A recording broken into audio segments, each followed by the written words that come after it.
If naturalism is true, that is, that all that exists is the natural order and there isn't anything that goes beyond man's experience in time, if naturalism is true, then the naturalist has no reason to believe his naturalism. You write that down and I'll explain why it's true. If naturalism is true, the naturalist has no reason to believe it. Has no reason to believe it. Because, you see, naturalism says all of our thinking is just electrical chemical responses.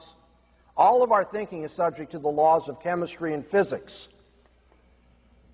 which is to say all of our thinking is determined by the factors in the physical world or in the physical brain in the environment around us.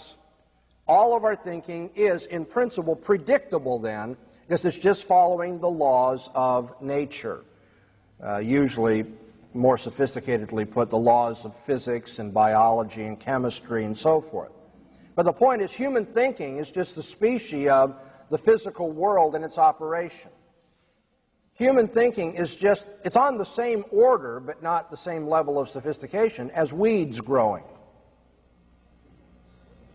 And so if naturalism is true, then the person who's propounding it is propounding it why?